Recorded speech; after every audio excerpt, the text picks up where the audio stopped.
प्रशांत शर्मा। अभी मेरी मौजूदगी ऐसी हस्ती के साथ है जो 172 विधानसभा की जानी मानी हस्ती हैं। हमारे सामने पूजा शुक्ला दीदी बैठी हुई हैं। आइए उनसे कुछ बात करते हैं और चुनाव को लेकर के हुए जो भी कार्य उनमें बात करते हैं, विकास को लेकर बात करते हैं, और भी कई बातें होंगी जो हम दीदी के सामने रखेंगे। आखिर क्या माहौल चल रहा है, आइए हम आप सभी को दीदी से बात करते हैं।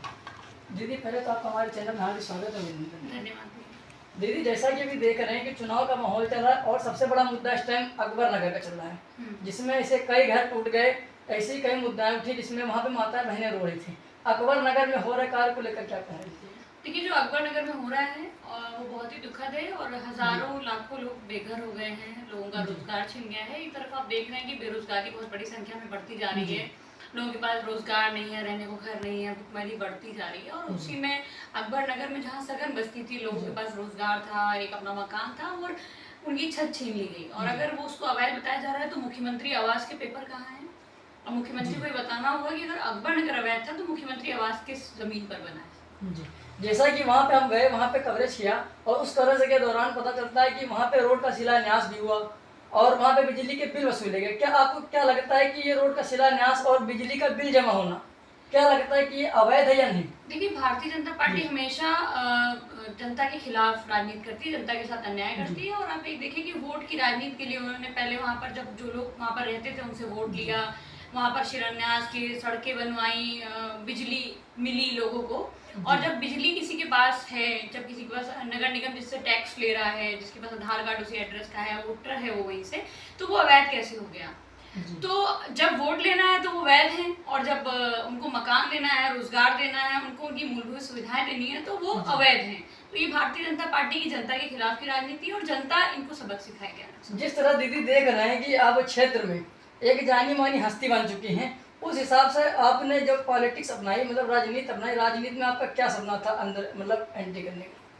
नहीं, राजनीति में हम लोग विकास के लिए आए हैं, समाज के उत्थान के लिए आए हैं और सभी वर्गों के उत्थान के लिए आए हैं, लोगों के काम के लिए आए हैं। और खासतौर पर अगर मैं अपनी बात करूँ तो युवाओं और महिलाओं की जो एक भागीदारी राजनीति के अंदर होनी चाहिए, वो देखिए बहुत कम देखने को मिलती है। और समाजवादी पार्टी और माननीय राष्ट्रीय अध्यक्ष अखिलेश यादव जी ही एकमात्र ऐसे नेता हैं पूरे देश के जिन्होंने महिलाओं को, युवाओं को सिर्फ उनके मुद्दों को नहीं उठाया, सिर्फ उनको नई नई नीतियों से नहीं जोड़ा, बल्कि उनको जनता का प्रतिनिधित्व करने का भी अवसर दिया। और मुझे भी मौका मिला, चुनाव लड़ा और जो भी जनता का जनादेश आया उसको हमने सर्वसम्मति से स्वीकार किया। जिस तरह से दीदी पेपर देख रहे हैं कि आप आए दिन पेपर लीक हो रहे हैं, इन पेपर लीक में कई युवा बेरोजगार रह जा रहे हैं, उनकी एज निकली जा रही है और उनको रोजगार नहीं मिल रहा है, इस पे आप क्या कहना चाहेंगे? देखिए, ये तो जानबूझकर युवाओं के साथ साजिश है। भारतीय जनता पार्टी चाहती है कि इस देश के युवा बेरोजगार रहें और वो कभी भी विकास की बात नहीं करती है, रोजगार की बात नहीं करती। वो हर चुनाव में रोजगार का नाम तो लेंगे कि हम इतनी भर्तियां निकालेंगे, इतने लोगों को रोजगार देंगे, लेकिन जब आपका वोट ले लेंगे उसके बाद रोजगार नहीं देंगे। और ये जो पेपर लीक हो रहा है, ये साफ तौर पर जो सरकार है और जो लोग जो भी इस तरह का काम कर रहे हैं पेपर लीक, उनके साथ साठ काट है।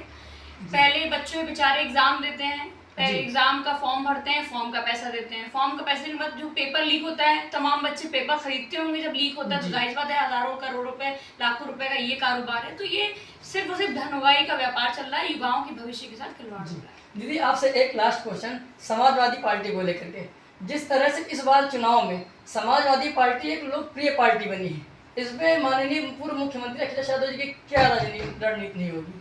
देखिए, हम लोग युवाओं महिलाओं के विकास की बात करते हैं, वही करेंगे और समाज के सभी उत्थानों के कार्य करते हैं। और पीडीए, पिछड़ा, दलित, अल्पसंख्यक, पीड़ित, तगड़े और सभी समाज के वर्गों को लेकर के हम चलते हैं। और निश्चित तौर पर ये जनादेश जनता का जनादेश है और जनता ने जो जनादेश हम सब लोगों को दिया है, आने वाले वक्त में पीडीए ही आगे बढ़ेगा और समाजवादी पार्टी की सरकार। जैसा कि देखा, अभी हमारी दीदी से बात हुई और दीदी ने बताया कि समाजवादी पार्टी जो भी कार्य करती है वो युवा को रोजगार से लेकर के विकास से लेकर मुद्दे को बात करती है, जहां तक भारतीय जनता पार्टी उन बातों पर नहीं कर पाती है।